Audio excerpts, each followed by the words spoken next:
Sunday Night Production.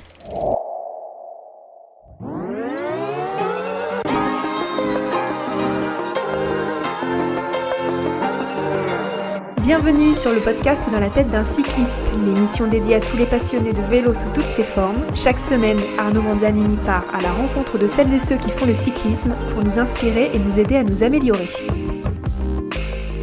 Je suis avec Dorian Godon aujourd'hui. Bonjour Dorian. Bonjour à tous. Ravi de pouvoir échanger avec toi. La dernière fois qu'on s'est croisés, c'était sur les routes autour de Gironde il y a un peu plus de 3 ans de ça. Mais bon, j'ai toujours suivi bien évidemment ta carrière. Et puis surtout, il y a la carrière effectivement. Et juste avant qu'on ouvre les micros et on en discutait en off, c'est ce qu'il y aura après ta carrière, le métier qui t'attend, on va dire, après ta carrière professionnelle que tu construis de jour en jour. On parlera de ton emploi du temps actuel. Tu viens de l'évoquer juste actuellement. C'est probablement hyper challengeant. Tu es bien occupé entre une carrière professionnelle de cycliste, mais aussi des stages pour un métier qui sera la suite de ta carrière professionnelle.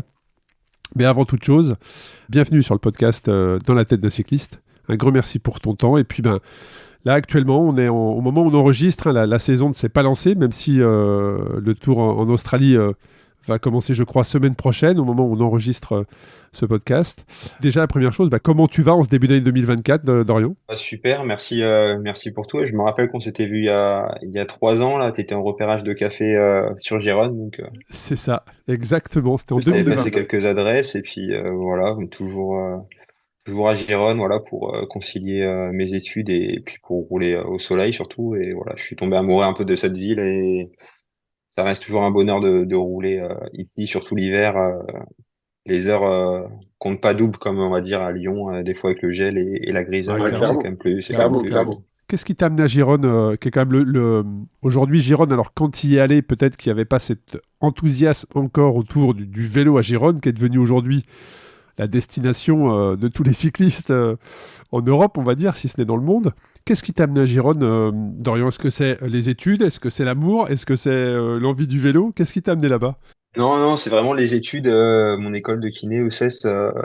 Voilà, j'ai fait 2 ans de PACES du coup sur Lyon et il n'y avait pas d'autre alternative pour faire kiné en France, malgré mon statut de sportif de haut niveau. Du coup, je me suis tourné vers l'Espagne et voilà, l'école la plus près de la frontière, c'était à Gérone. Je savais que pour le vélo que c'était une ville assez attractive et c'était entre la mer et la montagne, mais j'en savais pas plus. Et quelques histoires sur les routes d'entraînement de Lance Armstrong, des coureurs un peu américains qui étaient là pour s'entraîner dans les années 2000, mais c'est tout, quoi. Mais voilà, après, petit à petit, il y a toujours eu cet engouement. Une ville, c'est quand même une ville très sportive. Voilà. Maintenant, Gironne, ils sont premiers ou deuxième de Liga. Il y a un club de C'est basket ça. super fort aussi. Enfin, voilà, c'est vraiment tout le monde est assez sportif. C'est une ville vraiment tournée vers la nature et C'est très la chance touristique. de Lyon où fallait mettre 20 kilomètres pour sortir de Lyon et se faire klaxonner tous les 3 minutes. Ouais, c'est clair. Donc c'est une C'est autre vie, clair. quoi. C'est vrai que tu parles de Lyon, on va rebalayer ton parcours, mais tu es originaire à l'âge de 5 ans, tu es descendu sur Lyon, tu es né à Vitry-sur-Seine et tu es descendu sur Lyon à l'âge de 5 ans avec tes parents. Donc Lyon, effectivement, tu connais les routes d'entraînement, hein, très clairement. Et puis Gironde, effectivement, une ville sportive, hein, destination des cyclistes pour la beauté des paysages, la qualité des routes, ne serait-ce que du gravel, mais aussi de l'enrobé, je trouve, moi, pour avoir roulé plusieurs fois là-bas, c'est très smooth, c'est très très agréable de rouler dans cette région-là. Donc on comprend parfaitement, mais une ville également très très touristique, hein. Il y a beaucoup beaucoup de touristes parce que c'est une ville avec beaucoup de monuments anciens et donc il y a également beaucoup beaucoup de touristes qui sont à Gironde. On va revenir un peu sur ton parcours, Dorian. Donc comme je l'ai dit, hein, tu es né à Vitry-sur-Seine, à l'âge de 5 ans tu descends sur Lyon, mais je le fais systématiquement dans les différents podcasts que j'anime, que ce soit dans la tête d'un cycliste ou Ultra Talk. Moi ce que j'aime savoir c'est le parcours et à quel moment le cyclisme, en tout cas pour toi, est arrivé dans ta vie. J'ai bien évidemment construit mon fil conducteur, j'ai travaillé un petit peu sur cet échange et en fait j'ai eu la surprise de découvrir qu'en fait ta première course tu l'as gagnée. Donc tu étais très jeune, hein, tu avais 6 ans, mais la particularité c'est que tu l'as gagné en VTT. Ouais, bah, j'ai juste appris à faire du vélo assez tôt, peut-être, je sais plus, 2 ans et demi, 3 ans, sur un parking d'un immeuble à Paris. Mes parents, ils habitent dans la banlieue parisienne. On était au 14e étage d'une tour de 16, donc c'était pas non plus. Quand t'es gamin, tu t'en fous, hein, t'habites où t'habites, mais voilà, j'ai appris à faire du vélo sur cette parking un peu de banlieue. Et puis après, voilà, mes parents, ils ont eu une mutation professionnelle. On est descendu sur Lyon et je me suis inscrit à Lyon Sprint Evolution. Enfin, on m'a inscrit à Lyon Sprint Evolution. Et puis tous les mercredis, c'était l'entraînement après-midi et tout. Un mercredi sur deux, je finissais avec les genoux ensemble. Mais toujours, j'adorais toujours Est-ce qu'à ça. l'époque, Et quelques compétitions, enfin, sans démesure et tout. Mais j'ai toujours... Est-ce qu'à l'époque, Guy Chabrier était déjà président du club? je me rappelle plus du tout. Tu te souviens plus, Guy Chabrier, qui est un ami, hein. Mais à 6 Qui ans, est un je ami sais et pas qui est le président du club, hein, je pense. Ouais, non, mais c'est clair, c'est clair. Mais c'est vrai qu'il est, il est actuellement président du club et c'est vraiment un ami que j'apprécie et qui m'accompagne dans mes différentes aventures. Donc, et effectivement, ces entraînements du Lyon Sprint Evolution au parc de la Tête d'Or aujourd'hui, donc bah, ça s'invente pas, hein. Quand on a les compétences, les qualités, le palmarès que tu as aujourd'hui, bah, première épreuve, on la gagne. Avec, je dirais, quel que soit le vélo, puisque tu l'as gagné en VTT. Donc, en tout cas, ce que j'ai compris dans ton parcours, c'est que le vélo est arrivé très très tôt dans ta vie, en fait, hein. Tu l'as pratiqué très très tôt, même en tant que licencié. Est-ce que petit, alors, tu étais licencié, mais ma question, c'est est-ce que tu étais passionné par le cyclisme? Est-ce que tu suivais les tours? Est-ce que tu regardais les courses? Est-ce que tu allais au bord des routes parfois? Est-ce que vraiment le cyclisme était vraiment un projet où tu rêvais petit, comme beaucoup, d'être coureur professionnel? Ou pas du tout? C'était juste un loisir pour toi et juste un plaisir? Je sais pas si je rêvais vraiment d'être professionnel, mais je me suis jamais dit que c'était possible d'être professionnel. Je me suis jamais dit que j'allais être professionnel. Mais ce qui est sûr, c'est que j'étais vraiment passionné, qu'on allait voir plusieurs fois le Tour, la caravane. J'avais des posters de pistes, des posters de cyclistes dans ma chambre et tout. Donc voilà, je pouvais Ouais, pas ça vivre sans t'animait. cycliste. Le mercredi, la sortie du mercredi, j'attendais que ça et la petite course le week-end aussi, quoi. Bon, ça c'est vraiment la naissance de la passion. Et puis effectivement, à un moment donné, en 2013, il y a ce changement de club. Donc tu vas rejoindre un club qui est quelques kilomètres à côté, hein, en périphérie lyonnaise. Donc tu passes du Lyon Sprint Evolution effectivement au team de Vaux-en-Velin. Donc là, c'est pour tes débuts en junior. Comment s'est fait ce changement d'équipe? Est-ce que c'était une envie de ta part de rejoindre un club qui est le club de Vaux-en-Velin, c'est vrai qu'il a toujours rayonné au niveau national, mais est-ce que c'était une envie de ta part pour justement les découvrir des courses un peu plus importantes? Est-ce que c'est une personne extérieure qui est venue te voir en te proposant de rejoindre l'équipe? Comment s'est fait cette évolution sur Vaux-en-Velin? Non, c'était un club déjà un peu plus grand. Je pense que j'étais minime 2 au cadet et aussi c'était plus facile aussi pour sortir de Lyon parce qu'à force avec Lyon Sprint, on était pas mal tourné sur la piste, beaucoup le mercredi. Oui, parce que c'est Et vrai j'avais que envie c'est le parc de de la Tête d'Or. liberté Ouais. aussi, d'extérieur. Et à Bonvelin, c'était en 5-6 bornes. On sortait dans le parc de Miribel et c'était plus facile pour les sorties du mercredi. Donc c'est ça aussi qui m'a poussé à changer de club. Bon, en tout cas, c'est vrai qu'à cette occasion-là, on est en 2013-2014, donc tu rejoins le club, donc là tout de suite, ben, tu te fais remarquer par tes résultats. Donc on te dit aujourd'hui plus sprinter, mais tu as quand même voilà, il y a quand même des résultats dans un top 10 de la classique des Alpes, donc on grimpe aussi pas mal. Je grimpe bien. Après, c'est juste qu'au fil des années, j'ai pris quelques kilos aussi de muscles et voilà. Après, quand t'es jusqu'à junior, t'es pas catalogué. Ouais, ouais, il n'y a pas un critère très précis. Tout le monde veut gagner, quel que soit le profil au départ, tout le monde veut gagner, ouais. J'avais fait des résultats sur le Tour du Val-Romy en junior et enfin, on passait par le Mont Colombier, le Grand Colombier et tout, donc. Ouais, une course réputée, effectivement, le Val-Romeix chez les juniors, c'est vraiment une référence. Et là, je trouve que cette période, alors il y a une autre période qui est importante, je trouve, dans ton parcours professionnel, c'est 2016, où il y a vraiment un tournant, je trouve, de carrière, en tout cas, c'est la croisée des chemins. Mais il y a aussi cette période où tu passes ton bac, parce que les études, tu es encore, alors ça peut surprendre, mais Dorian Godot, aujourd'hui, il est encore en études. Et oui, il est coureur professionnel, mais il est encore étudiant, il va nous en parler tout à l'heure. Mais là, je trouve qu'au moment du bac, donc beaucoup de cyclistes qui sortent du baccalauréat se projettent tout de suite dans se consacrer 100% au cyclisme pour tenter de passer professionnel. Toi, tu sors du baccalauréat, tu es en deuxième caté. Tu es en deuxième catégorie, donc tu es quand même au second niveau le plus élevé chez les amateurs, hein, tu es au second rang. Mais il y a quand même des résultats qui sont là. Ma question, c'est quelle part a le cyclisme dans ta tête à ce moment-là et comment tu te projettes dans une éventuelle carrière, puisque derrière, tu t'orientes dans des études de médecine? Zéro. Zéro, je pensais vraiment pas être cycliste professionnel, et de un, et de deux, Donc ça restait, Dorian, à ce moment-là, un plaisir, Le cyclisme restait un loisir, un plaisir? Je vais parler comme un vieux, mais à notre époque, on va dire, on passait souvent en deuxième catégorie et puis on gagnait trois quatre courses en deuxième catégorie, progressif en espoir 1 et après on montait en première et puis passer pro en espoir 2, c'était déjà assez jeune pour l'époque et tout, donc maintenant les mecs en junior 1 limite ou junior, ils sont déjà approchés, ils signent des contrats, ils ont déjà des vélos et tout, comme chez les pros. Ouais. Moi, je me rappelle, j'avais gagné une Coupe de France en junior, il me semble, c'était devant Madouas et tout, donc voilà, on retrouve toujours un peu les mêmes. Et j'étais avec un vélo Villiers en 105 en mécanique, donc le vélo il faisait 9 kilos, donc c'était un peu une autre époque aussi, quoi. Et pourtant, c'était il y a un peu plus de 10, ouais, 10 ans, je pense. Ouais, à peine, parce qu'effectivement, tu gagnes ta DN1 en 2015. Donc, c'était il y a moins de 10 ans, effectivement, tout à fait. Mais ça, c'est aussi une question que je voulais te poser, parce que toi, le premier agent qui t'approche, on est un peu plus loin encore, hein, là, on parlait des années 2014-2015, où effectivement, tu as ton bac, tu sors du bac, tu es en deuxième caté, tu t'orientes vers des études de médecine. Avant qu'on aille sur le rôle de l'agent, je voulais savoir, quand tu t'orientes dans des études de médecine, Dorian, quel est ton objectif professionnel? Est-ce que tu t'orientes vraiment vers l'envie d'être médecin ou il y a déjà ce job de masseur kiné qui t'attire? Quel est l'objectif quand tu te lances dans des études où on le sait, j'allais dire les premières années, les longues années en tout cas, c'est un engagement vraiment très important, personnel. Non, vraiment, c'était vraiment 100% études de kiné, être kiné, et j'avais pas d'autre objectif en tête, et je me suis consacré pendant, ouais, un an et demi. Et après, j'étais trop loin au niveau du concours, là, au bout d'un an et demi, du coup, et voilà, je me suis penché sur une école en Espagne et ils prenaient sur les notes du bac et du coup, j'étais pris comme ça, au bout de 2 ans d'études. Du coup, j'ai dû recommencer un peu depuis le début, mais j'avais quand même des bases de la PACES, avant, c'était anciennement PACES de la première année de médecine. Donc, au moins, Ah bah, c'était cette plus facile à y expérience. repartir, quoi.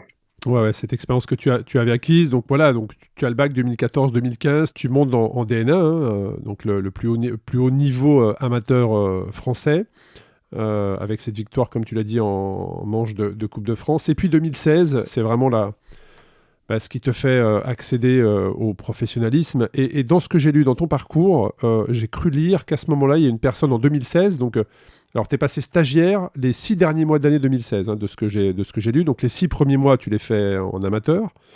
Et il y a une personne que tu classifies comme un agent qui vient te contacter. C'est grâce à cette personne qui te permet d'accéder à ce stage, à ce contrat. Comment ça se passe à ce moment-là? Comment ça s'est fait? C'est ça, c'est un agent, un ami et voilà que après ma deuxième année espoir, donc j'ai fait vraiment des bons résultats et tout, et il savait qu'avec mes études de médecine, j'avais commencé le vélo après plutôt au 1er janvier quoi. J'avais commencé la saison comme si là je reprenais le vélo en ce moment, et puis après ça m'a fait une bonne coupure, mais bon, j'étais assis sur une chaise toute la journée en train de travailler avant, donc c'était pas du tout pareil, mais j'avais plein d'énergie à revendre du coup. Et voilà, jusqu'au mois d'avril, j'étais pas sorti du top 10, il me semble, en amateur, et il m'a tout de suite repéré. On a eu un rendez-vous ensemble, et il m'a dit, je peux essayer de t'avoir un stage, et puis si ça t'intéresse et tout, voilà, je suis en contact avec Cofidis et je peux avoir un stage avec Cofidis. Donc voilà, stagiaire, c'est à partir, normalement, c'est à partir du 1er août. Donc c'est vraiment les dernières courses de l'année, 2, 3 mois, hein, pas plus. Et voilà, donc suite à mes résultats, j'ai réussi à avoir un stage avec Cofidis et c'est comme dans un job normal, c'est la période d'essai en gros. Et si t'es performant ou si t'es adapté au groupe, voilà, c'était un peu tout nouveau pour moi. Moi, je manquais pas mal d'expérience aussi. Bah, bien sûr, c'est normal, tu J'étais découvres. pas comme au centre de formation à Chambéry où on faisait des bordures ou des choses comme ça et tout. Voilà, voilà, j'avais quand même une grosse marge de progression sur pas mal de trucs et c'était plus un loisir. Bah, c'est normal en même temps, hein. Et tu l'as dit, c'est comme quand tu arrives dans une entreprise, hein. Comme tu arrives dans une entreprise, bah, tu découvres, hein, tu apprends. Il y a aussi, l'année 2016 est importante parce que certes, il y a ce stage que tu décroches, c'est Cofidis qui derrière va t'amener au professionnalisme. Mais il y a aussi ta sélection en équipe de France Espoir, de porter le maillot national. Ça aussi, c'est quelque chose que tu as découvert cette année-là. Quelles ont été les sensations? Comment tu l'as vécu ça? Ouais, c'est ça, c'était une grande fierté. Je me rappelle, on avait fait un stage dans la Maurienne et puis après, le week-end d'après, on est allé en Italie et j'avais fait deuxième. C'était une espèce, comme une Coupe du Monde, il me semblait. Et j'avais fait deuxième, du coup, ça avait un peu enfoncé le clou pour marquer les esprits pour avoir un contrat pour l'année d'après. Donc alors tu rentres effectivement en stagiaire, comme tu l'as dit, les contrats commencent le 1er août, hein, donc tu fais les 6 mois de l'année sur les épreuves de fin de saison. Mais en même temps, dans ce que j'ai pu lire hein, de différentes interviews que tu as données, donc tu te passes stagiaire et en même temps, tu avais déjà signé ton école à Gironne. C'est-à-dire que tu étais dans une période où tu savais que tu allais te lancer tu allais être coureur professionnel, mais en même temps, tu t'orientais vraiment aussi ta carrière sur des études qui allaient t'amener à ce moment-là à Gironne. Les inscriptions, c'était au mois de juin-juillet, donc t'es pas non plus sûr à 100% pour le vélo Bien et sûr, je bien suis sûr. pas un mec à rester les bras croisés, donc au pire, j'avais déjà fait toutes les démarches et trouvé plus ou moins un appart là-bas aussi, donc voilà, c'était une nouvelle vie. J'avais fait allemand au lycée, donc j'ai appris l'espagnol sur le tas. Et en plus, au fil des années, c'est catalan, donc c'est un peu rien à voir, mais voilà, j'ai su m'adapter. Et c'est vrai que la première année, c'était une belle galère, mais petit à petit, t'apprends à te connaître dans un nouveau pays aussi, de nouvelles personnes et Ouais, complètement nouveau l'année pays. vie en autonomie aussi, un petit coup de pied au cul pour être un peu loin de la famille aussi. Donc voilà, mais ça m'a fait du bien. Au final, voilà, 6-7 ans après, je suis encore là, donc c'est que c'était le bon choix. Ah bah, non seulement c'était le bon choix, puis après, quand on voit les résultats, ne serait-ce que cette année, bon, tous les choix que tu as faits ont l'air d'avoir été de très bons choix, que ce soit sportif, professionnel pour ta carrière, mais aussi pour ce que tu prépares pour la suite. Hein. Là-dessus, il y a pas vraiment y a pas vraiment de fausses décisions ou d'échecs ou d'erreurs dans ton parcours. Mais ma question, c'est quand on rentre en première année vraiment sous contrat pro, mais en même temps, on fait des études, on se lance dans des études de kiné. Est-ce qu'on est un peu un extraterrestre dans son équipe ou est-ce qu'il y a d'autres coureurs comme ça qui font des études Alors, il y a de faire des études, mais il y a aussi, et tu vas nous en parler, parce qu'actuellement, tu as des horaires de stage qui te sont imposés pour valider ton cursus. Donc, ça veut dire que t'es pas non plus, enfin, tu n'as pas l'esprit totalement libre pour, pour ce métier de coureur professionnel. Tu as quand même aussi il y a des attentes à côté, c'est-à-dire que tu dois être présent, tu dois avoir des heures de présence, tu dois avoir des stages. Comment ça se passe comme ça Est-ce qu'à un moment donné, tu as douté sur ta première année de professionnalisme?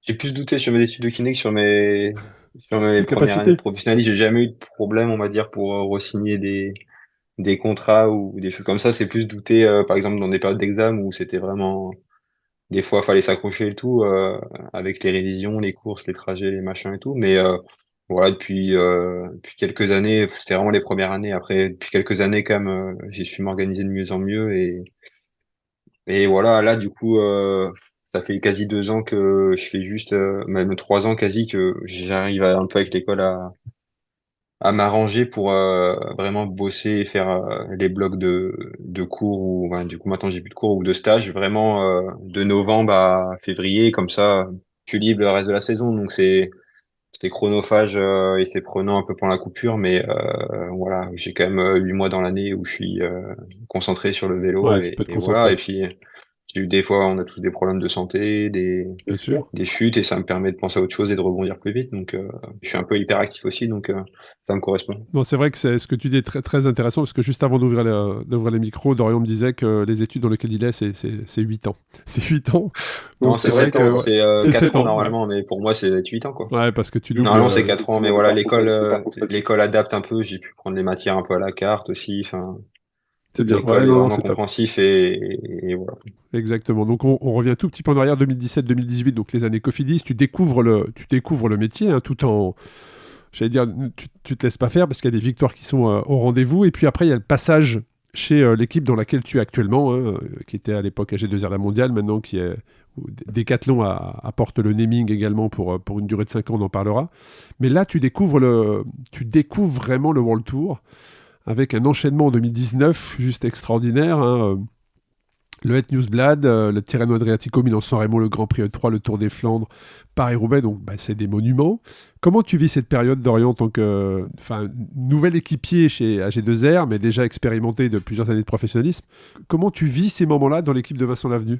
Là, bah, c'était vraiment mon équipe de cœur, voilà, l'équipe de la région. J'étais le régional quand même. Enfin, Exactement. j'ai beaucoup couru en région Rhône-Alpes, donc c'était vraiment mon équipe de cœur. Donc c'était un peu, pour le coup, un petit rêve de rejoindre cette maison. Et voilà, après, m'a plus catalogué au début comme un coureur de classique et il manquait un peu quelquefois, enfin, d'expérience énormément. Je connaissais pas du tout les routes en Belgique et tout. Enfin, c'est vraiment droite, gauche, droite, gauche. Et au fil des courses, je commence à comprendre comment ça fonctionnait, mais il faut connaître vraiment par cœur les recos. Ils sont hyper importantes et tout. Et voilà. Et puis après, j'avais quand même que 22 ans, 23 ans encore. J'étais encore jeune. Donc, il manquait, c'était pas comme, maintenant, les mecs en junior, ils font déjà 20 000 kilomètres, donc ils avaient la caisse. Et en junior, j'avais fait, je sais pas, 14 000 ou j'en sais rien. Mais... Enfin, et je partais pas en stage au mois de décembre en junior ou même en espoir. Voilà, j'ai progressé petit à petit à mon rythme et voilà, normalement, j'espère atteindre ma maturité, pour mes prochaines années et de réaliser encore de belles performances avec l'équipe. Et quand on roule ces monuments, et quand on fait du vélo, on a pris sa première licence à 5 ans et qu'on se retrouve au départ du Tour des Flandres de Paris-Roubaix, Milan-San Remo, quand tu étais notamment sur ces premières années-là, est-ce que tu t'es laissé Je pense que la réponse est non, parce que tu m'as l'air d'avoir la tête bien sur les épaules et les émotions sont pas forcément... en tout cas, tu ne te laisses pas perturber par ça, mais est-ce que ton rôle était très précis au moment du départ de ces monuments, ou est-ce que c'était juste de la prise d'expérience pour toi? Quelle était la consigne qui était la tienne sur ces monuments-là, la première fois que tu les roulais? Non, non, c'était vraiment bien précis, hein. On n'est pas là pour faire de la figuration, même si c'est la première fois qu'on participe à un monument. Voilà, à l'époque, il y avait Oliver, il marchait vraiment fort et tout, ces années-là. Et du coup, on avait vraiment des grandes attentes avec lui. Donc à Milan-San Remo, il a fait deuxième, il me semble. Donc voilà, c'était typiquement un placement au pied du Poggio, des choses comme ça, des trails un peu dans l'ombre qu'on voit pas bouffer du vent. Mais avant le Poggio, ouais, ça frotte, quand tu frottes à côté des Peter Sagan, des mecs comme ça et tout. Voilà, ça frottait bien. Donc voilà, ce genre de choses. Et puis non, autour des Flandres, c'était magique. Même Paris-Roubaix, ouah, je me rappelle, mais comme c'était hier, j'avais fait 50 bandes tout seul dans la pampa, j'avais lâché à Canfin-Pédel et il restait, ouais, 50, j'ai dû faire 40 bandes dans la pampa tout seul avant qu'un groupe me retrouve. Enfin, ça sprint je dois finir vers la 50e place et ça sprint pour la 50e place sur le Vélodrome. Et ouais, c'est de la folie, tout le monde se finit sur ces genres de courses et puis le public, l'ambiance qu'il y a, c'est exceptionnel. Sur tous les monuments que tu as pu courir, hein, la plus belle, le monument pour toi de toutes ces belles courses qui t'impressionne le plus, qui te donne le plus d'émotion, c'est quel monument? Je pense Roubaix ou le Tour des Flandres, mais en tant que Français, Roubaix du coup. Le Ah Tour ouais, des Flandres, ouais, c'est quand c'est même sûr. plus pour mon profil, mais Roubaix, c'était quand même fou. Ouais, très clairement, probablement. Donc en tout cas, voilà, tu arrives chez l'équipe de Vincent Lavenu qui portait le nom AG2R La Mondiale en 2019 et tout de suite, tu es plongé dans le World Tour. Est-ce qu'il y a une vraie différence, même quand on est professionnel avec les aptitudes que tu peux avoir, Dorian, est-ce qu'il y a une vraie différence entre une course professionnelle, je dirais classique, et les monuments? Est-ce qu'il y a une vraie différence de tension dans les coureurs, de tension dans le peloton, de tension parce qu'il faut obtenir un résultat? Comment ça se vit dans le peloton, ces courses-là? Bah, c'est plus en général, par exemple, le début des Flandriennes, il y a toujours le week-end d'ouverture, Omloop, Omloop et Nieuwsblad et Kuurne. Et là, ce premier week-end, la tension, elle est folle, tout le monde est frais, tout le monde a fini soit un stage d'altitude, soit. Mais là, vraiment, ce week-end, ouah. Ouais, faut être nerveusement, faut être Faut être prêt. nerveusement, c'est coûteux et mentalement, ça chute beaucoup aussi. Donc voilà. Et après, ça s'estompe un peu au fil des courses un peu, mais il y a toujours on connaît les routes en Belgique, c'est droite-gauche, les routes, c'est des plaques en béton souvent, donc Ouais, il y a c'est du ça. vent, il y a de la pluie. Donc voilà, après, Ouais, c'est sûr, c'est les ça. jours de monument, tout le monde est mentalisé et tout le monde réalise la chance qu'il a de. Donc voilà, tout le monde est à 100% et c'est encore plus dur, c'est sûr, mais comme on est plus peut-être mentalisé encore sur ces jours, sur ces journées de course, et le fait que ce soit un monument, je pense que c'est plus dur, mais la partie mentale, elle est déjà. Ouais, c'est déjà Que prêt. des fois, il y a des courses où on se fait surprendre et on est moins focus et hop, il y a une bordure ici à tel endroit et on n'est pas prévu au briefing, par exemple, ou des choses comme ça. Ouais, ça c'est intéressant. Ça c'est intéressant. Et puis on revient toujours un petit peu en arrière. Donc 2020, il y a l'année du Covid. Ça ne t'empêche pas de remporter Paris-Camembert, hein, en 2020. 2021, tu remportes à nouveau Paris-Camembert, mais c'est une belle saison parce que tu remportes la Coupe de France. Est-ce que... Alors, on a parlé des monuments, mais il y a aussi les grands tours, hein, puisque tu as participé à plusieurs grands tours, hein, une participation au Tour de France en 2021 d'ailleurs. Donc là, tu découvres le Tour, mais tu avais déjà découvert un grand Tour en 2019 et 2020 avec le Tour d'Espagne. Est-ce que pour toi, l'objectif du Tour de France, est-ce que le Tour de France était vraiment un objectif quand on est français et coureur professionnel, ou est-ce que c'était plus le Tour d'Espagne parce que tu résides là-bas? Quel est ton rapport avec les grands tours? Non, vraiment, le Tour d'Espagne, j'ai déjà fait 3 fois et là, avec cette année, j'en ai pas eu assez, mais vraiment, l'objectif, c'était le Tour de France et voilà, mon plus grand rêve, en tant que cycliste professionnel, c'est de gagner une étape sur le Tour de France, calmement. C'était mon objectif de l'année dernière. Bon, malheureusement, j'ai pas participé au Tour, mais voilà, ça reste dans ma tête et j'espère le réaliser un jour. Intéressant, ça j'aime bien quand on a ce genre de petites infos pour la suite, c'est toujours bon à prendre. Et puis l'année 2022, donc là, sur un Liège-Bastogne-Liège où l'année commence, j'allais dire, l'année commence mal. L'année commence mal et se termine presque mal aussi, puisque tu commences l'année avec une fracture. Et quand on est coureur professionnel, on se fracture la clavicule et on se fracture le poignet sur une même chute à Liège-Bastogne-Liège. Qu'est-ce qu'on se dit derrière? Est-ce qu'on se dit que la saison, que ça va être compliqué? Ou est-ce qu'on sait qu'aujourd'hui, avec toute la tension qui est portée auprès des coureurs pros, c'est une histoire de quelques semaines et tout va se rétablir? Parce que c'est quand même une grosse chute, clavicule gauche, poignet droit, ça peut être handicapant avec les vibrations sur le vélo. Un coureur pro comme toi, tu mets combien de temps à revenir quand c'est comme ça? Non, là, c'était vraiment la galère. J'ai pas tous les éléments, enfin, j'ai pas toutes les réponses à mes questions, mais et à tes questions aussi. Mais j'ai choisi du coup de me faire direct opérer en Belgique, juste le lendemain de ma chute, à Herentals. Souvent, tous les Belges vont là-bas se faire opérer. Enfin, il y a dû Ah oui. opérer au moins plus de 200, 400 cyclistes au moins professionnels. Et du coup, je vais là-bas pour me faire opérer en vue du Tour de France pour voilà espérer être en forme. Bon, là, c'était au mois d'avril, donc il y avait encore un peu le temps. Et le poignet, c'était une petite fracture, donc j'avais juste une attelle. Donc après, j'ai dû couper 10 jours ou une semaine. J'ai repris sur home trainer. Après, je suis parti en stage en altitude avec l'équipe et de là, j'arrivais pas à enchaîner. J'ai dû choper un virus ou j'étais un peu malade. Souvent, début mai, j'ai souvent des petits virus ou des allergies. Donc voilà, et j'avais des problèmes de respiration. Ça a duré un mois et demi, donc plus que la fracture. Donc, Est-ce que tu penses que c'était un début de... je peux Parce que pas trop répondre. Est-ce que ça peut être l'anesthésie? Là, j'ai mal répondu aux produits anesthésiants, des choses comme ça et tout. Je sais pas du tout, mais voilà, j'ai chopé un petit virus suite à l'opération, peut-être un stress, et au final, la clavicule, une opération en 10 jours, c'est reparti entre c'est guillemets. revenu, ouais. Il y a des douleurs et tout, certes, hein, mais ça va assez vite, quoi. Ouais, c'est vrai qu'aujourd'hui, c'est vrai que quand on voit la brutalité des chutes et la manière dont le cycliste se relève, se remet, ça impressionne tout le monde, hein. Et sur ces petits aspects respiratoires, j'allais te poser la question sur le Covid, mais en fait, le Covid, tu vas le rencontrer quelques semaines plus tard, quelques mois plus tard, et ça va te coûter un Tour d'Espagne, hein, c'est bien ça? Ouais, exactement. Bah, j'avais en tête, j'étais allé en Sierra Nevada pour aller en stage d'altitude pour le Tour de France, mais ça s'était mal passé suite à un virus. Et après, bah, pareil, je m'étais préparé pour la Vuelta et voilà, j'étais sur place. Ça partait vers Amsterdam, il me semble, à Utrecht, il me semble.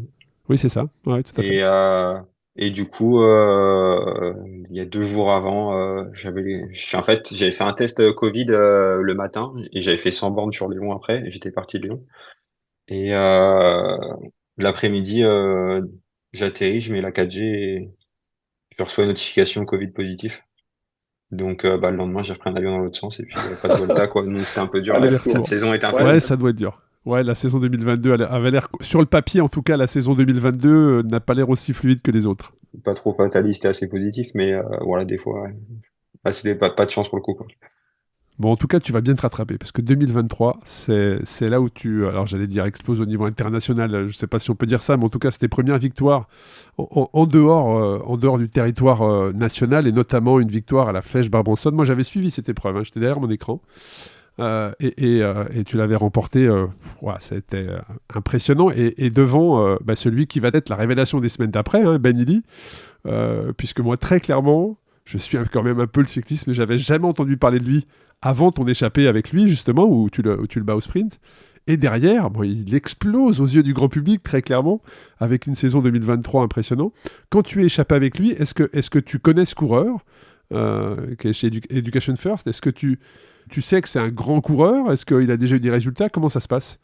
Ouais, je suis pas mal les résultats. Et j'avais vu quelques semaines avant, il me semble qu'il avait gagné peut-être une course en Italie ou, enfin bref, il marchait vraiment bien en ce moment. Et puis pendant la course, je voyais qu'il nous lâchait des fois, il prenait 15 secondes comme ça, il restait 70 bornes, 15 secondes et tout. Donc il était impressionnant. Donc ouais, je le connaissais déjà avant et je savais qu'il était aussi fort en chrono, donc fallait pas le laisser partir tout seul. Alors, et c'est en plus, tu lances ton sprint, enfin, il est dans ta roue, hein. De mémoire, tu lances ton sprint en étant devant, alors qu'on dit habituellement un sprint à deux, bah, il vaut mieux justement être celui qui est un petit peu derrière. Toi, tu lances ton sprint en étant devant, c'est ça? Sans te poser de questions, vraiment. Je préfère être devant et être maître de mon sprint et pas subir.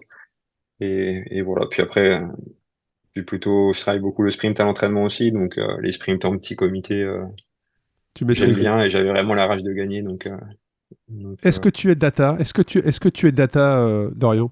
Est-ce que tu suis les data à la puissance? Parce que quand je vois le sprint, j'ai envie de te poser la question, est-ce que tu sais combien tu as développé de watts sur ce sprint-là, où on voit effectivement la rage que tu dégages, hein. Tu dis que tu avais la rage, mais à l'écran, ça se voit. Je sais plus, peut-être 1000, je sais plus, non, je vais dire une bêtise. Mais je travaille beaucoup avec les watts, mais des fois c'est Pas pas possible. prise de tête, mais des fois c'est un peu, ça dépend des périodes en gros. Non, mais je travaille tous les jours avec les watts, maintenant on peut plus s'en passer et tout, hein, mais en course, non. Si j'ai pas de 14 puissance, la course c'est la course et voilà, c'est plus tactique et avoir les yeux sur le compteur, ça sert à rien, quoi.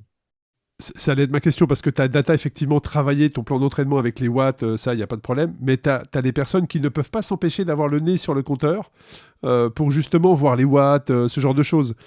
Toi, tu suis les watts pour ton plan d'entraînement. Mais par contre, tu n'es pas un fan de data, à avoir toujours le nez sur ton compteur, à savoir vraiment. Enfin, notamment, tu vois, tu serais un fan de data.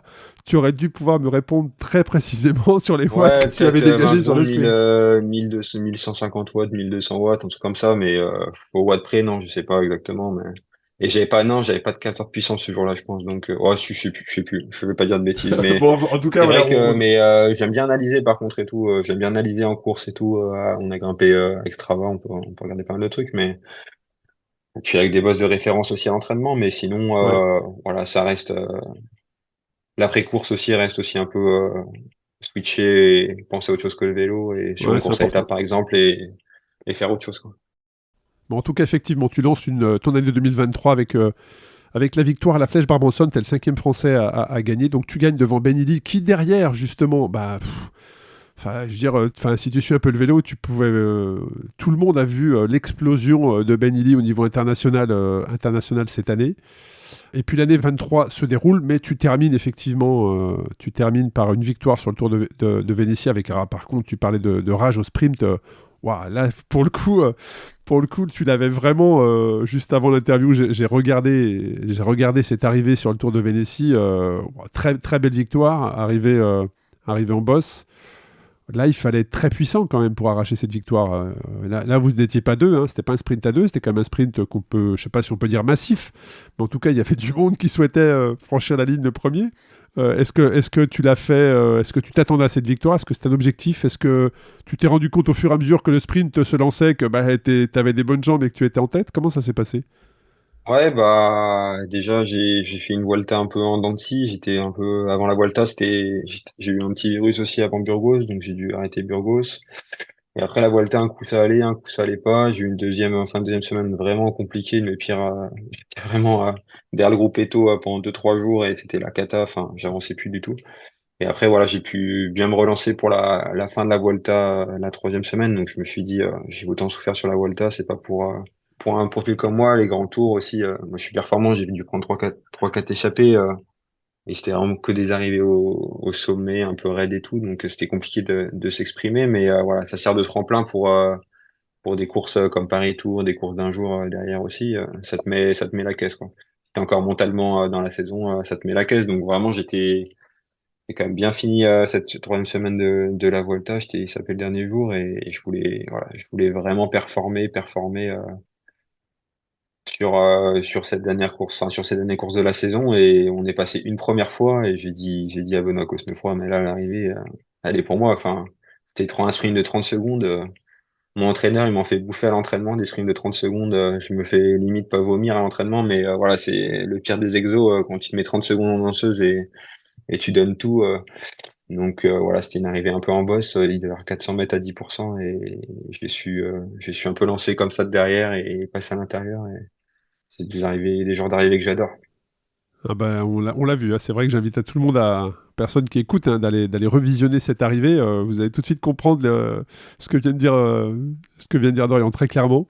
Et puis, il y a aussi je reviens tout petit peu sur les 2023, mais tu gagnes effectivement, on l'a dit, la Flèche Brabançonne, et 4 jours plus tard, ou 4-5 jours plus tard, tu tombes à l'Amstel, et donc tu déclares forfait pour la Flèche Wallonne. Est-ce que c'était une chute qui a engendré une fracture? Est-ce que c'est vrai qu'une chute, on ne s'en rend pas vraiment compte quand on n'est pas à haut niveau, mais une chute peut avoir des conséquences physiologiques, en tout cas peut vraiment... ça peut perturber le fonctionnement du corps. Qu'est-ce qui s'est passé sur cette chute au point de déclarer forfait derrière sur la Flèche Wallonne? Ouais, bah, déjà, je déteste abandonner. Je suis un coureur, j'ai très peu de bâches et c'est vraiment pas dans mon tempérament. Mais j'avais chuté en Australie en début de saison à la Cat Event Classic lors d'un sprint et j'avais le genou complètement arraché. J'étais rentré en France, j'avais mis presque un mois à cicatriser et j'étais retombé sur ce même genou et j'arrivais plus à le plier limite le genou à force d'être retombé dessus. Donc il m'a fallu du temps pour cicatriser. Et avec les médecins de l'équipe, on a préféré pour la suite, pour être performant, justement, me laisser un peu de temps de récup à force d'être tombé. Donc voilà, il y a aussi cet aspect, il y a l'aspect physique, physiologique, mais on n'en parle pas assez souvent, l'aspect mental aussi, à force de tomber par exemple sur le même genou. J'ai pas envie de finir avec plus de peau sur le genou et arrêter mon métier, ma passion, juste Ouais, pour une clairement. course, quoi. Au final, je suis pas une course près et voilà, il y en aura d'autres. Ouais, clairement, clairement. Et c'est vrai qu'on parlait tout à l'heure, tu parlais du Tour d'Espagne. Là, on a balayé, hein, les débuts de ta carrière cycliste, ta vision du cyclisme. Euh, et donc, tu as participé une fois au Tour de France, 3 fois au Tour d'Espagne. Est-ce que le Tour d'Italie, c'est un tour auquel tu souhaites participer un jour? Est-ce que les routes italiennes... Enfin, il y a vraiment des spécificités, je pense, dans chaque tour, hein, le Tour d'Espagne, le Tour d'Italie et le Tour de France. Qu'est-ce qui fait qu'aujourd'hui, il n'y a pas de Tour d'Italie dans ton palmarès? Est-ce que c'est une question de stratégie? Est-ce que c'est une question de physionomie? Euh, Quel rapport tu as avec les grands tours et notamment le Tour d'Italie auquel tu n'as pas participé? Mais est-ce que c'est un choix? Est-ce que ça se fera dans le temps? Ouais, déjà, j'adore les grands tours. Je vois pas ma saison sans grands tours, clairement. Ça me fait progresser et c'est vraiment un cheminement que j'adore. 3 semaines, le public, là, c'est un peu la fête et tout au bord des routes et c'est vraiment, ouais, je marche quand même pas mal sur la fatigue aussi. Je récupère plutôt bien, donc voilà. Et puis ça fait passer un cap. Je le vois déjà à l'entraînement après une Vuelta en fin de Volume, ouais. saison. Là, la reprise, elle est quand même beaucoup plus facile. Et voilà, non, pourquoi le Tour d'Italie? Après, c'est en concertation aussi avec les DS, mais c'est vraiment un des grands tours qui me fait le plus rêver au niveau ouais, difficulté. Et voilà, les routes italiennes, j'adore, ça serpente pas mal, c'est pas beaucoup de lignes droites, c'est assez sinueux, j'aime bien aussi quand il pleut, donc voilà, l'avenir, ça serait une course intéressante à faire, c'est sûr.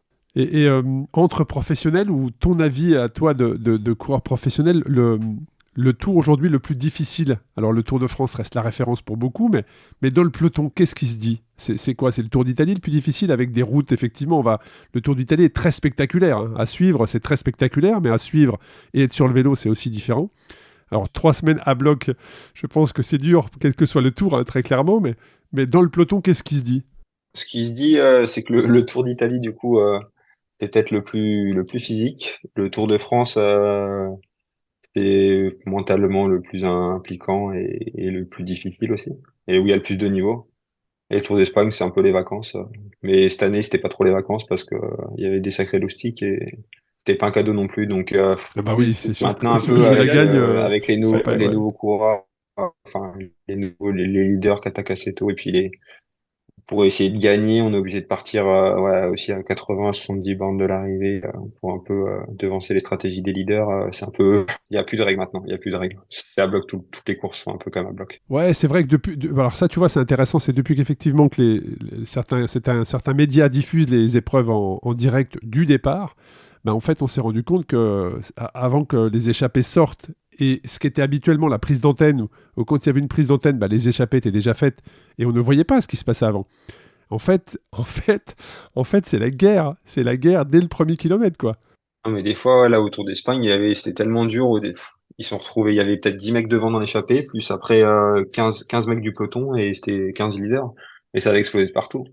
Il restait 100 bornes, on avait fait 70 km, donc ouais. Mais des fois, ouais, c'est bien plus dur, les départs de course, c'est bien plus dur, surtout si tu as eu 4000 mètres de niveau la veille, il faut un peu remettre en route. Un peu, des fois, ouais, c'est un peu dur de remettre en route, il faut une petite demi-heure, on va dire, pour Ouais. faire passer le mal de jambes, mais après ça va mieux. Mais ouais, les départs de course, c'est quelque chose, hein. Et puis, si on continue dans le cheminement, dans ton parcours, donc là, on a fait 2023. On arrive sur 2024 et là il y a un acteur qui arrive et qui vient renforcer l'équipe avec son naming, qui est le groupe Decathlon, et notamment avec la marque Van Rissel et les fabuleux vélos qui font d'ailleurs un carton à la vente. Les vélos Van Rissel, alors moi j'ai un lien un peu particulier avec Van Rissel parce que c'est notre partenaire sur les différentes race cross France et Paris que j'organise, et j'ai la chance de pouvoir très bien connaître Nicolas Pierron, que je félicite au passage pour tout ce qu'il a réussi à construire avec la marque Van Rissel. Mais quand on est coureur comme ça et qu'il y a un changement de matériel, est-ce qu'on est comme un enfant qui attend son cadeau de Noël avec son nouveau matos, ses nouvelles tenues? Comment ça se passe comme ça quand c'est la même équipe, mais il y a quand même un changement de matos, un changement de maillot, même si c'est Rosti toujours qui fait le textile, mais il y a des nouvelles couleurs. Est-ce qu'on est excité comme un enfant? Est-ce que c'est une continuité? Comment est-ce que tu as vécu cet hiver 2023-2024? Ouais, c'est ça, c'est tout nouveau. Ils nous ont proposé, ouais, vraiment, ils nous ont présenté les vélos, un projet vraiment alléchant. Et puis, quand on voit les vélos, on a juste envie de monter dessus à essayer.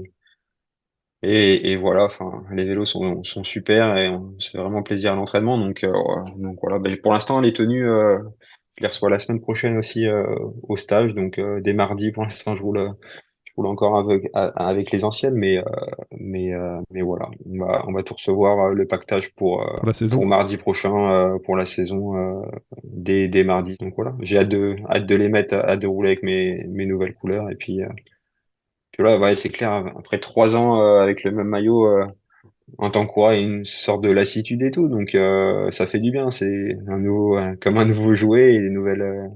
Ouais, Comme si clairement. c'était une Surtout nouvelle ce que je équipe, un trouve. peu un nouveau dynamisme, Exactement. une nouveau dynamisme. Donc c'est un vent de fraîcheur et ça fait que du bien. Exactement, et c'est vrai qu'on est dans cette période où il y a les maillots qui sortent, et là, cette semaine, au moment où on enregistre l'épisode, cette semaine, il y a Education First qui, quand même, en termes de nouveautés, d'impact, de tendance, a sorti ses maillots de l'année. Est-ce que vous, dans le peloton, vous regardez un petit peu les équipes aussi, comment elles vont être équipées? Est-ce qu'il y a un changement de matériel? Comme on peut regarder une fiche d'un coureur sur ses résultats, est-ce que vous regardez ce qui se passe dans les autres équipes?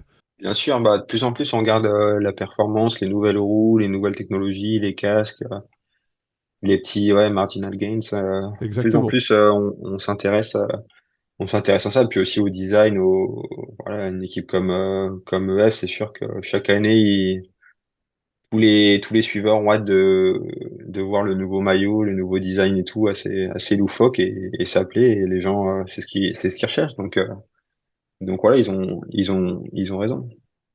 Et en tant que coureur pro, Dorian, quelle équipe, toi, alors même si l'équipe dans laquelle tu es est ton équipe de cœur, tu l'as dit, mais quelle équipe t'impressionne? Alors je parle pas de coureur là, hein. Je parle vraiment de team, d'organisation, de ce que tu peux voir en tant que professionnel et de par ton expérience et ton parcours. Quelle équipe est vraiment pour toi une référence dans le monde du cyclisme professionnel aujourd'hui? Ça va être une réponse bateau, la Jumbo, clairement, avec les moyens, là, les moyens financiers et puis logistiques, leur organisation qu'ils ont en place. Ils ont X nutritionnistes et tout, tous les coureurs sont compagnie nickel pour la nutrition, dans plein de domaines. Et voilà, après, c'est souvent l'argent le nerf de la guerre, mais après Bien il faut sûr, bien surtout sûr. démotiver une équipe bien structurée, et puis des gens qui avancent ensemble avec la même motivation de victoire. Ouais, tu as raison, hein, c'est financier. C'est vrai que les idées, c'est pas que les Français ne les ont pas, c'est que les moyens sont tout simplement pas les mêmes, hein. Je pense qu'avec les mêmes moyens, il y a beaucoup d'équipes qui auraient les mêmes modèles, mais c'est vrai qu'ils sont quand même leaders. Tu parlais des gains marginaux notamment, c'est très très très poussé de leur côté. Et en tant que coureur, quels sont les coureurs qui t'impressionnent? Pareil, enfin, les Pogacar, la régularité qu'il a, sur toutes les courses toute l'année. Lui, vraiment, il joue au vélo et ça fait vraiment du bien au vélo. Il se fait plaisir, hein. Enfin, il se fait super mal à la gueule comme nous tous, hein, mais c'est juste qu'il y a quelques watts en plus, enfin beaucoup de watts en plus, mais voilà. Mais ce que tu veux dire, c'est qu'il se prend pas au sérieux dans le peloton, quoi. C'est ça que tu veux dire? Ouais, il se prend pas au sérieux, il est super cool et tout, et voilà, zéro stress quoi, t'as l'impression, mais je pense que quand même intérieurement, il y a quand même un Ouais. peu de pression et du travail, il y a beaucoup de travail derrière et tout, donc voilà, c'est juste qu'il a des capacités hors normes. Et un Wout van Aert et un Mathieu Van Der Poel, c'est des coureurs que tu côtoies, que tu observes. Quel Si, bien regard sûr, tu as ouais, sur ces Wout, coureurs-là? là, quand il avait gagné moi, j'étais dans un sale jour, mais quand il avait gagné au Mont Ventoux, par exemple, ouais, c'était impressionnant, quoi. Genre, j'en revenais pas, j'avais fini 30 minutes derrière et tout, il était impressionnant. On sait qu'il grimpe super bien, mais là, le tour qu'il avait fait en montagne, c'était wow, impressionnant. Et je crois que c'est ce tour-là, je crois, il gagne sur le plat, il gagne en montagne, enfin, il gagne le Ventoux, puis il gagne au Ouais, sprint. ouais, il a gagné Enfin, il avait trois fait au une sprint aux saison Champs-Élysées et incroyable. tout, ouais, c'est ça. Incroyable. Et sur cette saison qui arrive 2024, Dorian, quel est... Alors, c'est peut-être pas encore calé avec tes entraîneurs et ton staff, hein, mais est-ce que tu as des objectifs? Est-ce que tu as une vision sur ne serait-ce que les 6 premiers mois de l'année? Comment s'orientent les 6 premiers mois de l'année 2024 pour toi? Ouais, bah, c'est clair, bah, j'ai des objectifs en tête, hein. De toute façon, dès que j'ai repris le vélo, je les ai repris avec des objectifs que je me suis fixés, dans la vie pour avancer. Je pense dans tout métier, faut se mettre des objectifs. On va pas dire, enfin, des fois il fait froid ou il pleut et t'as pas forcément envie d'aller rouler, et voilà. C'est pas, nous on roule pas tous les dimanches ou deux fois par semaine avec les copains. Des fois, voilà, on doit se faire mal à la gueule et tout, pas mal de fois dans l'année et voilà, faut se fixer des objectifs pour savoir pourquoi on Pour travaille là garder la et pour motivation. garder la motivation. Du coup, non, bah, je commencerai sûrement autour de la Provence et puis après un point un peu classique. J'espère faire Paris-Nice, Tour de Catalogne, voilà. J'aimerais gagner la première étape du Tour, qui est à 30 km de Gérone. Donc voilà, des objectifs comme ça. Après, pareil, être performant sur les Ardennaises. Et, euh, et, euh, et voilà, j'ai aussi le championnat de France dans le viseur, qui il me semble en Normandie, sur le circuit un peu la Poly-Normande, et ça peut être vraiment intéressant pour mon profil. Ouais, c'est bien ton profil, effectivement. Et Ouais. j'y participe, hein. Et alors justement, quand on est comme ça en début d'année, dans les staffs, est-ce qu'il y a déjà des équipes, ou en tout cas je sais pas si on peut dire des présélections, mais est-ce qu'il y a déjà, quel message on vous donne sur des participations à un Tour d'Italie, un Tour de France ou un Tour d'Espagne? Est-ce qu'il y a déjà des équipes qui se mettent en place pour les différents tours, avec bien évidemment derrière, je sais pas si on peut dire des remplaçants ou des incertitudes, mais est-ce qu'il y a déjà comme ça des groupes qui se dégagent pour des participations? Je pense qu'ils font le programme des leaders un peu d'abord. Et après, petit à petit, en fonction des profils et des courses, ils greffent des coureurs à leur programme, on va dire, plus ou moins. Après, moi, je suis un peu entre les deux. Je suis leader Ouais. sur quand même quelques courses. Et équipier, par exemple, sur un Dauphiné, voilà, bon, je peux essayer d'aller chercher le meilleur résultat par une échappée et tout, s'il y a des ouvertures, mais fait que je serais équipier, par exemple, pour un Ben O'Connor ou des choses comme ou des coureurs, des grimpeurs, quoi. Comme je pense qu'il y a au moins 15-20 000 mètres dénivelé dans la semaine. Donc après, ils sont à l'écoute et généralement, ils te proposent un programme et tu valides un peu avec eux en réunion là au mois de décembre. Et puis, C'est quoi? C'est une visibilité à 3 mois? il y a des courses. C'est une visibilité quasi à l'année. Enfin, au moins jusqu'à après ouais, quasi à l'année, Jusqu'au ouais. tour. Plus ou moins, après, Juillet, c'est ouais. adaptable, mais ouais, jusqu'au tour. Après, il y a plein de courses encore sur sélection, des Paris-Nice, des Dauphinés, toutes les grosses courses un peu sur sélection et le Tour évidemment. Des fois les sélections on le sait 3 jours avant, hein. Donc donc voilà. Bon, intéressant. Intéressant. Et puis alors, c'est vrai qu'on parle d'objectifs sur 2024. On a parlé de ton parcours 2023, de ton palmarès, mais là où c'est important, c'est que tu es toujours en études, tu es toujours en stage. Il faut que tu valides un certain nombre d'horaires pour valider ton diplôme. Parle-nous de comment tu équilibres aujourd'hui ta vie pro, ta vie perso, ta vie sportive. Comment tu jongles avec tout ça, en fait? Bah là ça touche bientôt à sa fin du coup. Il me reste presque normalement en février prochain je serai diplômé. Donc il me reste encore bah là l'année dernière j'ai passé mon mémoire. J'ai présenté après le Dauphiné. Voilà, maintenant je suis encore en stage. C'est vraiment j'ai pu un peu faire à la carte quelques matières. Il me reste vraiment que des stages donc je dois être dans un centre de kiné ou à l'hôpital en fonction des stages que j'ai à faire. Donc, si c'est avec les enfants en pédiatrie ou avec des personnes âgées ou avec des sportifs, peu importe. Voilà, on doit valider certains domaines et faire des heures de stage en fonction de ces domaines. Et du coup, là, en ce moment, ouais, je fais 14h, 20h, et là, après ça, je suis un peu ralenti à faire 16h, 20h, 15h, ou 15h, 20h, jusqu'au début de la saison. Et puis, voilà, avec mon entraîneur, on s'adapte pas mal. Et en décembre, il y avait quand même 2 semaines de vacances. Là, on repart en stage avec l'équipe. C'est des bons blocs de 10 jours. Donc, j'ai quand même des bons blocs d'entraînement. Et après, les semaines où je suis un peu en stage, je décharge un peu. Donc, je fais des gros blocs des semaines à presque à 25 heures, 30 heures. Et la semaine d'après, 15, 20 heures. Ou voilà. Donc, j'arrive à m'organiser et avec l'expérience que j'ai. C'est sûr, je Ouais, débranche pas trop et je rate quelques siestes, quoi. Mais en se couchant tôt le soir. Et voilà. Puis après, je serai opérationnel pour la saison. De février. Il me restera quelques heures de stage pour l'année prochaine, mais voilà, c'est quand même, ce serait une fierté de finir, de faire des études. C'est pas à distance, hein. Faut le présentiel et C'est pour ça que je l'apprentissage. voulais mettre en avant cette partie. C'est parce qu'effectivement, c'est pas du distanciel, c'est vraiment de la présence et des heures de stage pour valider un diplôme. Quand on s'était rencontrés, on s'était croisés au moment où l'épisode va sortir, ça va faire quasiment 4 ans sur les routes autour de Gironde. Tu m'avais expliqué justement que tu étais en études là-bas et que tu es en train de les terminer. Donc, c'est important de positionner ça parce que tu es un cycliste performant où tu gagnes des courses à l'international dans le World Tour et en même temps, bah, tu es en études. Donc, je pense que ça va faire réfléchir beaucoup de jeunes, peut-être de jeunes passionnés qui veulent faire ce métier sur la réflexion de il y a le cyclisme, mais toi, tu construis, tu prépares ton avenir aussi, et ça, c'était important pour moi que tu puisses en parler. Et puis, on sort tout juste de l'hiver, là, d'Orient. Est-ce que, comme on le voit parfois, et comme a pu le faire David Godieu, qui court des trails, notamment la Saint-Élion, qu'est-ce que tu fais dans l'hiver? Est-ce que tu fais d'autres sports? Est-ce que tu pratiques d'autres choses? Ou est-ce que c'est juste une coupure physique et mentale? Non, justement, je suis un peu comme David, du coup, j'adore, j'ai pas beaucoup, au final, je cours vraiment un mois sans vélo, un bon mois, facile, 5 semaines. Par contre, au bout d'une semaine, j'en ai marre et Tu je tournes en vais rond? courir pas mal, et je courais quand même 3, 4 fois par semaine, ou des fois j'allais nager. Donc voilà, pareil, la Gironde, c'est top pour le trail et je suis allé quand même pas mal courir. J'ai fait une compète de trail. J'ai fait troisième. Je suis passé pas loin du jambon. Là, il y a un jambon ibérique à gagner. Mais voilà, l'année prochaine, c'est l'objectif pour un coup pur, gagner le jambon ibérique pour le découper pour Noël, quoi. Donc voilà, non, bah, j'essaye de varier pas mal le plaisir et beaucoup, beaucoup de VTT. Même encore maintenant, je varie pas mal. Est-ce que tu pratiques un peu le gravel, Dorian? Bah, j'ai pas de vélo de gravel, donc j'ai jamais essayé. Après, j'ai fait pas mal de vélo de cyclocross quand j'étais gamin, donc c'est un peu pareil. Mais je préfère quand même le VTT, c'est plus moins tas de cul, on va dire, dans les descentes aussi. Et voilà, j'ai plus de fun dans les descentes, plus d'équilibre, plus de proprioception. Et ça, c'est des choses que je retrouve dans un peloton pour frotter, lors d'un sprint et tout, au niveau gainage et tout, c'est vraiment intéressant aussi en VTT. Et les chemins, il y a plein de chemins, des descentes Ah super bah c'est sympas. clair, c'est ce que j'allais dire, le gravel. Moi j'ai eu l'occasion d'aller faire plusieurs fois du gravel autour de Gironde, notamment de participer à la grande épreuve de gravel, la Traca, autour de Gironde. Les pistes sont juste magnifiques.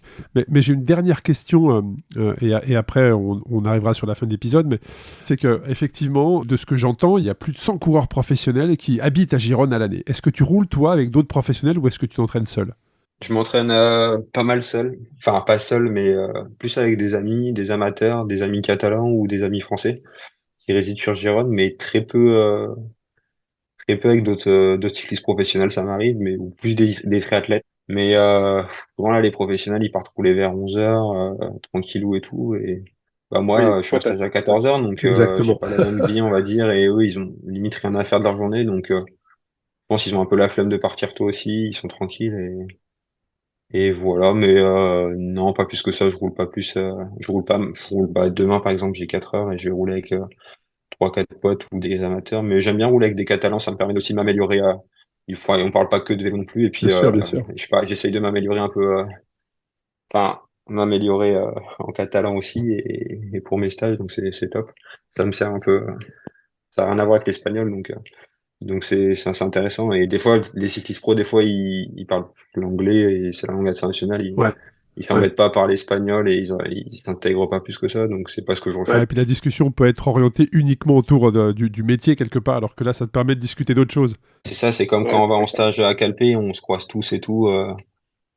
Des fois, t'aimes bien être un peu tranquille dans ta bulle et voir les mecs en course et discuter sur les courses quand il y a le temps de discuter. Mais voilà, l'entraînement, je suis plutôt. Bah là, aujourd'hui, j'avais pas mal d'exos, donc quand j'ai pas mal d'exos, je préfère aller tout Ouais, seul c'est plus pratique de C'est ça, travailler c'est seul. ça, et plus pratique, Ouais, quoi. Exactement. Mais voilà. clairement. clairement. Mais sinon, non, j'adore rouler en groupe et tout. Dès que je peux, je roule avec des copains et ça passe. Intéressant. Intéressant. On arrive sur la fin de l'épisode. Dorian, qu'est-ce qu'on peut te souhaiter sur 2024? Ou alors quel message tu souhaiterais faire passer? Mais voilà, comment est-ce qu'on peut conclure cet épisode avec toi sur cette saison 2024 qui arrive? Bah, ça va être une nouvelle ère avec l'équipe Decathlon AG2R, donc la mondiale. Du coup, ça va être franchement avec les nouveaux maillots, j'ai hâte de les porter et de les honorer. Donc vraiment commencer très très bien la saison dès le Tour de Provence et voilà, lancer l'équipe sur une victoire dès les premières courses, ça serait top. Et après, il suffit d'une victoire et le vélo, enfin, la confiance est lancée et c'est parti quoi. Faut prendre la saison du bon côté et pas à l'envers. Et je suis confiant pour cette saison pour gagner ma première course en World Tour. Eh ben écoute, on va noter tout ça. Un grand merci à toi, Dorian. Je te souhaite plein de belles choses pour cette année 2024. On va suivre ça du coup avec grand intérêt maintenant que tu nous as dévoilé un peu plus quels pouvaient être tes objectifs sur la saison. Et puis, au plaisir d'échanger de nouveau avec toi, que ce soit sur le vélo ou à côté, à Gironne, à Lyon ou ailleurs. Voilà, un grand merci à toi et je te souhaite tout le meilleur pour cette année 2024. Merci Arnaud.